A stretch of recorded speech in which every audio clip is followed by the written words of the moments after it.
નમસ્કાર દર્શક મિત્રો, સોના ચાંદી બજારમાં રેકોર્ડ બ્રેક તેજીની આગેકૂચ જોવા મળી રહી છે. આંતરરાષ્ટ્રીય બજારમાં વિતેલા સપ્તાહે ગોલ્ડનો ભાવ $3065ની ઐતિહાસિક ઊંચી સપાટીએ ટ્રેડ થયો હતો અને ત્યાર પછી થોડો પાછો પડ્યો હતો. પણ ઇન્ડિયન કરન્સીમાં જોઈએ કે વિશ્વની અન્ય કરન્સીઓમાં પણ સોના ચાંદીના જે ભાવ છે એ ઐતિહાસિક ઊંચી સપાટી પર ટ્રેડ કરી રહ્યા છે. પણ આપણને સવાલ એ થાય કે શું સોનું ચાંદીના ભાવ ઘટશે ખરા? કારણ કે નવા ઊંચા મથાળા સતત બતાવી રહ્યું છે. ફેબ્રુઆરીથી આપણને તેજી જોવા મળી રહી છે. તો એક ટેકનિકલ કરેક્શન જેને કહીએ કે હેલ્ધી રિએક્શન આવવું ખૂબ જરૂરી બન્યું છે. તો આગામી સપ્તાહે આ રિએક્શન આવશે કે કેમ, ઊંચા મથાળેથી ભાવ ઘટશે કે કેમ, આ બધા સવાલ જે છે એના જવાબ આપણે મેળવીશું. અને ટ્રમ્પની ટેરિફનો ડર જે છે, ટ્રમ્પનો જે ટેરિફ વોર શરૂ કર્યું છે એની શું અસરો જોવા મળશે એના ઉપર પણ આ વિડીયોમાં આપણે ચર્ચા કરવાના છીએ. તો આ વિડીયોને આપ અંત સુધી નિહાળજો. મિત્રો, ઇન્વેસ્ટિંગ A to Zમાં આપ સૌનું સ્વાગત છે. હું ભરત પંચાલ. સૌપ્રથમ આપણે નજર કરીએ કે વિતેલા સપ્તાહે સોના ચાંદીના ભાવમાં શું વધઘટ રહી. તો અમદાવાદ સોના ચાંદી બજારમાં 999 ટચ સોનું 10 ગ્રામે 91,000 રૂપિયાનો ભાવ બોલાયો હતો. જો કે ઇન્ડિયન કરન્સીની વાત કરીએ તો ડોલર સામે રૂપિયો જે વધ્યો હતો અને પછી ઘટીને આવ્યો, એટલે આંતરરાષ્ટ્રીય બજારમાં ગોલ્ડના ભાવમાં જે અસર થઈ એની અસર અહીંયા બહુ ઓછી જોવા મળી છે. એટલે અમદાવાદમાં 999 ટચ સોનાનો ભાવ 91,000 ઉપર ટ્રેડ કરી રહ્યો છે અને ચાંદી ચોરસાનો ભાવ 1 કિલોએ 98,500 જેવો રહ્યો હતો. મિત્રો, આંતરરાષ્ટ્રીય બજારમાં એપ્રિલ ગોલ્ડ ફ્યુચર એ $3,001 ગત સપ્તાહે હતું, ત્યાંથી એ આ સપ્તાહે શરૂઆતમાં $2,991 થયું ઘટીને, અને ત્યાંથી ઝડપી ઉછળી સડસડાટ ઉછળી $3,065ની સર્વોચ્ચ સપાટી બતાવી અને સપ્તાહને અંતે $3,021.40 ઉપર એ ક્લોઝ રહ્યું છે. એવી રીતે સિલ્વર મે ફ્યુચર ગત સપ્તાહે 34.43 હતું, એ શરૂઆતમાં ઘટી $33.16 થયું, ત્યાંથી ઝડપથી ઉછળી $35 ને ટચ થઈ અને સપ્તાહને અંતે $33.48 ઉપર બંધ રહ્યું છે. એવી રીતે ગોલ્ડ સ્પોટ ગોલ્ડનો ભાવ $2,984 ગત સપ્તાહે હતો, એ આ સપ્તાહે શરૂમાં ઘટી $2,982 થયો અને ત્યાંથી ઝડપી ઉછળી 3,057ની સર્વોચ્ચ સપાટી બતાવી, ઓલ ટાઈમ હાઈની સપાટી બતાવી અને સપ્તાહને અંતે $3,023 ઉપર સ્પોટ ગોલ્ડ બંધ રહ્યું છે. એવી રીતે સ્પોટ સિલ્વર $33.78 એ ગત સપ્તાહે હતું, આ સપ્તાહે $32.65 થઈ અને વધીને $34.24 થઈ અને સપ્તાહને અંતે $33.03 ઉપર સ્પોટ સિલ્વર બંધ રહી છે. મિત્રો, આપણે વાત કરતા હતા કે સોના ચાંદીમાં ફેબ્રુઆરી મહિનાથી શરૂ થયેલી તેજી કોન્સ્ટન્ટ ચાલુ રહી છે. તો એની પાછળનું જે કારણ જે છે એ તમે બધા જાણો છો. એ રીતે ફરીથી હું વન્સ અગેન રિપીટ કરી લઉં છું કે ટ્રમ્પનો જે ટેરિફ વોર શરૂ કર્યું છે, ટેરિફ એને જે આયાત થતું, અમેરિકાથી આયાત થતી હોય વસ્તુઓ, એના ઉપર ટેરિફ નાખવાની શરૂઆત કરી દીધી છે અને ધમકીઓ પણ આપી છે. એટલે એક પ્રકારનો એ ટ્રેડ વોર શરૂ થયો છે. સામે પક્ષે બીજા દેશોએ પણ અમેરિકાથી આયાત થતી હોય એમના દેશોમાં એમના ઉપર પણ ટેરિફ વધારવાની ધમકી આપી દીધી છે. એટલે આ અમેરિકાને ટેરિફના દરની જેટલી અસર થશે એટલી એશિયાની અન્ય કન્ટ્રીઝને પણ થવાની છે. એટલે નેગેટિવ અસર પણ થાય અને પોઝિટિવ અસર પણ થાય. પણ હાલ તુરંતો ટ્રમ્પનો જે ટેરિફ વોર કે ટ્રેડ વોર શરૂ કર્યો છે એમાં એક મહત્વની વાત એ છે કે ફુગાવો વધવાની ભીતિ છે. ખાસ કરીને અત્યારે લેટેસ્ટ સ્થિતિ જોઈએ તો કેનેડા અને મેક્સિકોથી અમેરિકા આવતા માલ ઉપર 25%નો ટેરિફ છે અને ચીનથી આયાત થતી વસ્તુઓ ઉપર 20%નો ટેરિફ છે, એટલે લાદી દીધો છે. અને ટ્રમ્પે એવી જાહેરાત પણ કરી દીધી છે કે 2 એપ્રિલથી રેસિપ્રોકલ ટેરિફ અમે લાદવાના છીએ અને એનો અમલ પણ અમે શરૂ કરવાના છીએ. રેસિપ્રોકલ એટલે જે દેશ જે ચીજ વસ્તુઓ ઉપર ટેરિફ વસૂલે છે એટલો જ ટેરિફ અમે વસૂલીશું. જેસે કે તૈસા, જેવો છે તેવો જ, જેટલો છે એટલો જ અમે ટેરિફ નાખી અને વસૂલ કરીશું. એટલે આ રેસિપ્રોકલ જે ટેરિફ નાખવાની જે વાત છે એનો અમલ પણ 2 એપ્રિલ એટલે કે નવા નાણાકીય વર્ષથી થવાનો છે. એટલે મિત્રો 18મી ડિસેમ્બરથી ગોલ્ડમાં આમ જોવા જઈએ ને તો તેજીનો પાયો નખાયો, નવી તેજીનો, આપણે તેજી તો ચાલી જ રહી છે પણ નવી તેજીનો પાયો નખાયો. ડોનાલ્ડ ટ્રમ્પે અમેરિકાના રાષ્ટ્રપ્રમુખે શપથ ગ્રહણ કર્યા ત્યાર પછી એમના ઉલટા સુલટી નિવેદનો આવવા લાગ્યા અને જીઓપોલિટિકલ ટેન્શનમાં જરાય રાહત નથી મળી. યુકે અને રશિયા વચ્ચેનું યુદ્ધ હજી ચાલુ છે, એમાં યુદ્ધ વિરામ થઈ શક્યો નથી. ટ્રમ્પે ઘણી બધી મહેનત કરી કે યુદ્ધ વિરામ થઈ શકે પણ બંનેમાંથી એકે પક્ષ નમતું જોખવા તૈયાર નથી. બીજી તરફ ઇઝરાયલ અને ગાઝા એ બે વચ્ચે પણ યુદ્ધ હજી ફરીથી શરૂ થયું છે. યુદ્ધ વિરામની જાહેરાત કર્યા પછી ગાઝાના હમાસે એના ઇઝરાયલના બંધકોને છોડ્યા નથી એટલે ઇઝરાયલે ફરીથી એટેક કર્યા છે. એટલે જીઓપોલિટિકલ ટેન્શન જે હતું એમનું એમ જ રહ્યું છે.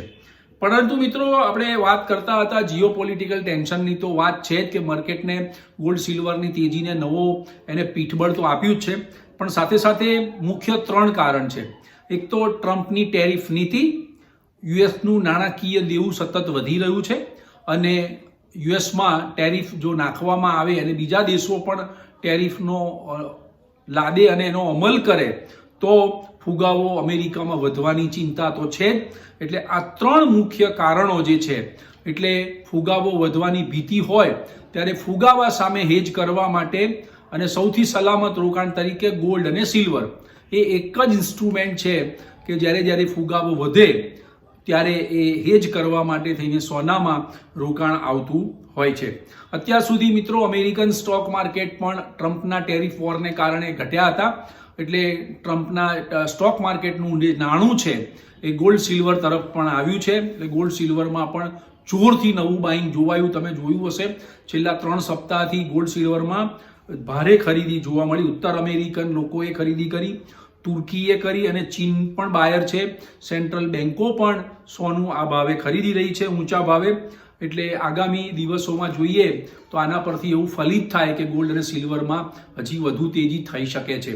પણ ટેકનિકલી અને ફિબોનસી કે કેન્ડલ માર્ચની દ્રષ્ટિએ બધી રીતે જોઈએ તો એક નાનકડું રિટ્રેસમેન્ટ આવવું જોઈએ કે રિએક્શન આવવું જોઈએ માર્કેટમાં. આગામી સપ્તાહે ઘણી બધી ઇવેન્ટ્સ પણ છે. પણ મિત્રો મારે તમને એ કહેવું છે કે આગામી સપ્તાહે બજારનો ટ્રેન્ડ કેવો રહેશે તો ગોલ્ડ સિલ્વરમાં આપણને એક ઊંચા મથાળા જે બતાવ્યા ત્યાંથી થોડોક સામાન્ય ઘટાડો જોવા મળશે. કારણ કે અમેરિકાનું જે સ્ટોક માર્કેટ છે એ સ્ટેબલ થયું છે. છેલ્લા 4 દિવસના ડાઉજોન્સ અને નેસ્ડેકના વધઘટ જોશો તો એ સ્ટેબલ થયું છે. હા, ફેડરલ રિઝર્વની મીટિંગ મળી ગઈ, એમાં ફેડના વ્યાજ દરમાં કોઈ ફેરફાર નથી કર્યો પણ એના ચેરમેને એવું નિવેદન કર્યું છે કે અમે વર્ષના અંતમાં ફેડ રેટમાં ઘટાડો કરીશું. એટલે એ એક આશા ઊભી થઈ. પણ જેરોમ પોવેલનું નિવેદન એ પણ હતું કે જે ટેરિફથી જે સ્થિતિ ફુગાવો વધવાની થઈ છે એમાં કંઈ બહુ ગભરાવાની જરૂર નથી. સામાન્ય સ્થિતિ ધીમે ધીમે થાળે પડી જશે. એટલે આ એમના નિવેદન પછી ડાઉજોન્સ અને નેસ્ડેકમાં સુધારો આવ્યો છે અને ગોલ્ડ સિલ્વરમાં થોડું પ્રોફિટ બુકિંગ આવ્યું છે. પણ આગામી સપ્તાહે પણ ગોલ્ડ સિલ્વરમાં થોડું પ્રોફિટ બુકિંગ ઊંચા મથાળે આવે તેવી પૂરી શક્યતા છે. એટલે જેને કહેવાય કે એક ટેકનિકલ કરેક્શન આવવું જોઈએ અને ઊંચા મથાળેથી સોના ચાંદીના ભાવ થોડા ઘટવા જોઈએ. પણ લાંબા ગાળાનો તેજીનો ટ્રેન્ડ અકબંધ છે સોના ચાંદીમાં. એટલે હા, પણ મારે તમને એ બી કહેવું છે કે સોનામાં જે તેજી થઈ છે એટલી ચાંદીમાં થઈ નથી. સિલ્વર જે છે એ હજી વીક છે ટેકનિકલી, પણ એ $35ની સપાટી કૂદાવે તો સિલ્વરમાં તોફાની તેજી થશે, એ પણ હું તમને કહી રહ્યો છું. મિત્રો, ગોલ્ડમાં $3000ની જે સપાટી છે એ વેરી મોસ્ટ ઇમ્પોર્ટન્ટ લેવલ છે. એટલે $3000નો અત્યારે હાલ ટેમ્પરરી જેને કહેવાય કે એક સપોર્ટ થઈ ગયો છે, સાયકોલોજીકલ બેરિયર્સ બની ગયું છે.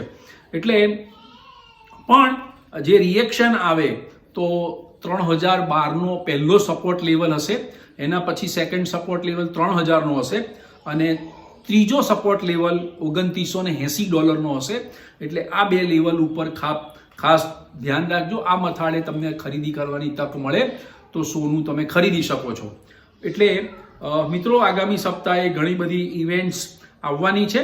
એટલે હું તમને કહી રહ્યો છું કે સોમવારે standard and poor global flash manufacturing and service PMI data જાહેર થવાનો છે. મંગળવારે અમેરિકાના કન્ઝ્યુમર કોન્ફિડન્સ અને નવા ઘરના વેચાણના ડેટા જાહેર થવાના છે. અને ગુરુવારે જોબલેસ ક્લેમ ડેટા અને અમેરિકાનો Q4ના GDPનો ડેટા જાહેર થવાનો છે. આ બધા મોસ્ટ ઇમ્પોર્ટન્ટ ડેટા જાહેર થવાના છે. અને શુક્રવારે ફેડરલ રિઝર્વ જે છે એ ઇન્ફ્લેશનનો ડેટા પણ જાહેર કરશે. સાથે સાથે પર્સનલ કન્ઝ્યુમ્શન એક્સપેન્ડિચર ઇન્ડેક્સ પણ જાહેર થવાનો છે. આનાથી ખબર પડશે કે લોકોની આવક અને લોકો કેટલું ખર્ચ કરે છે, એના ઉપર પણ એ ઇકોનોમીનો અંદાજ આપણને જોવા મળી શકે છે. એટલે આગામી સપ્તાહે પણ ઘણા બધા ડેટા જાહેર થવાના છે. એની બજાર ઉપર નજર રહેશે, બજારની એના ઉપર ડેટા ઉપર નજર રહેવાની છે. પણ મિત્રો, આંતરરાષ્ટ્રીય બજારમાં ગોલ્ડ 33,065ની સર્વોચ્ચ સપાટી બતાવી, પણ ઇન્ડિયન કરન્સીમાં એની અસર જોવા મળી નથી. એને કારણ કે ગોલ્ડ ડોલર સામે રૂપિયો સતત મજબૂત થયો. $87 હતો ઊંચામાં તૂટીને, તો એ રૂપિયો મજબૂત થઈને $85.98 આવી ગયો છે. એટલે જે આંતરરાષ્ટ્રીય બજારમાં ગોલ્ડના ભાવ વધ્યા, તો એની અસર ભારતીય કરન્સીમાં સોનાના ભાવ ઉપર પડી નથી. પણ અમદાવાદ કે ભારતના બજારમાં લગભગ 91,000-91,500નો ભાવ સ્ટેડી રહ્યો છે. ચાંદીનો ભાવ 98,500થી 99,000નો સ્ટેડી રહ્યો છે. પણ આગામી સપ્તાહે ઊંચા મથાળે થોડીક પ્રોફિટ બુકિંગ આવે તેવી શક્યતા છે અને ઘટાડો પણ આવશે. મિત્રો, આજના વિડીયોની માહિતી આટલી. પણ મારે તમને એ પણ કહેવું છે કે સોના ચાંદીમાં જેમ તમે શેર બજારમાં SIP કરો છો, એવી રીતે ગોલ્ડ સિલ્વરની આપની જરૂરિયાત હોય, લગ્ન પ્રસંગ આવવાના હોય ભવિષ્યમાં, તો તમે એ જે જરૂરિયાત ઊભી થવાની છે, તો એના સંદર્ભમાં તમે એક નાનકડી SIP પણ કરી શકો છો. ગોલ્ડ ETF, સિલ્વર ETF પણ તમે બાય કરી શકો છો. 1 ગ્રામ 2 ગ્રામથી પણ તમે બાય કરી અને એ SIP દ્વારા તમે તમારું મોટું બેલેન્સ બનાવી શકો છો અને સોના ચાંદીના વધતા ભાવ સામે તમે ખૂબ મોટું રક્ષણ મેળવી શકો છો. એટલે જ્યારે પ્રસંગ લઈને બેસો ત્યારે ગોલ્ડ સિલ્વરની મોટી ખરીદીમાં તમારા નાણાં ખર્ચાઈ ના જાય, એટલે તમે અત્યારથી જ એનું ઇન્વેસ્ટમેન્ટ શરૂ કરી દેજો. SIP it's a very best option છે તમારા માટે ઇન્વેસ્ટમેન્ટનો. એટલે આ એક મારે તમને કહેવું છે અને દર વિડીયોમાં હું આ કહી રહ્યો છું. એટલે આ તમને ખૂબ મદદરૂપ સાબિત થવાનું છે. લાંબા ગાળાનું ઇન્વેસ્ટમેન્ટ સોના ચાંદીનું એ ખૂબ ફાયદાકારક છે. તમે જોજો કેટલા વર્ષોના ડેટા કાઢીને તો ગોલ્ડ અને સિલ્વરના ભાવ સતત વધતા જ જઈ રહ્યા છે. તો મિત્રો, આજના વિડીયોની માહિતી જો આપને ગમી હોય તો લાઇક્સ કરજો, શેર કરજો અને કમેન્ટ્સ કરજો અને સબસ્ક્રાઇબ કરજો. Thank you very much.